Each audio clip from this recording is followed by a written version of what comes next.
Hello বন্ধুরা, আমি তোমাদের সবার প্রিয় মিষ্টি মন চ্যানেলে তোমাদের স্বাগত।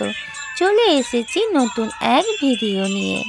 যারা আমার কাছে এবং দূরে থেকে বন্ধুরা দেখছো আমার ভিডিওটা, তারা যদি ভিডিওটা ভালো লাগে তাহলে আমার চ্যানেলটিকে সাবস্ক্রাইব করে নিয়ে আমার পাশে রাখার অনুরোধ রইল। বাঙালিদের 12 মাসে 13 পার্বণ। যে কোনো উৎসব আনন্দ উদযাপন সবেতেই গুরুত্বপূর্ণ অংশ হলো খাওয়া দাওয়া।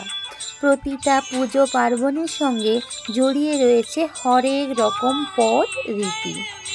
মাঘ মাসের শুক্লা পঞ্চমী তিথিতে বাগদেবীর আরাধনা করা হয়। সরস্বতী পুজোর পরের দিন ষষ্ঠী তিথিতে গোটা সেদ্ধ খাওয়ার রীতি রয়েছে বহু বাঙালি বাড়িতে।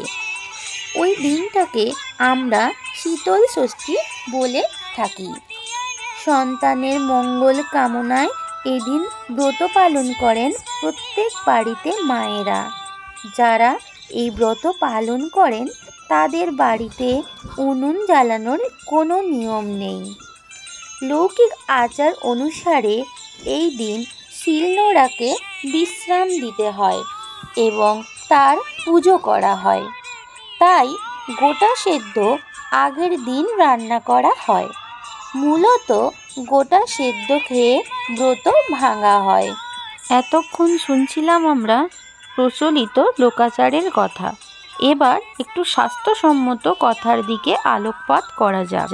সরস্বতী পুজোর সময় শীত প্রায় বিদায় নিয়ে বসন্তের আগমনের আভাস হয়।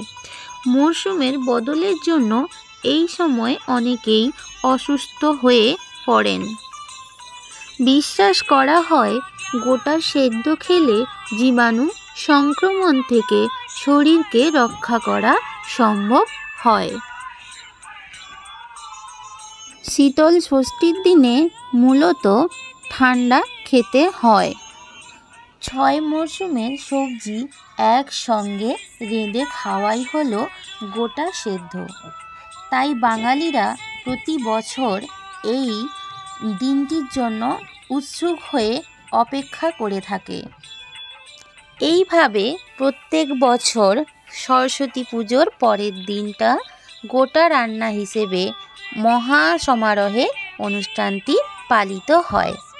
আর বাড়ির রমণীরা এই একটা দিন রান্নার হাত থেকে মুক্তির স্বাদ অনুভব করে। তাহলে আজকে এই পর্যন্ত। ফিরে আসবো নতুন কোনো এক ভিডিও নিয়ে। ততক্ষণ তোমরা ভালো থেকো আর সব সময় হাসতে থাকো। টাটা।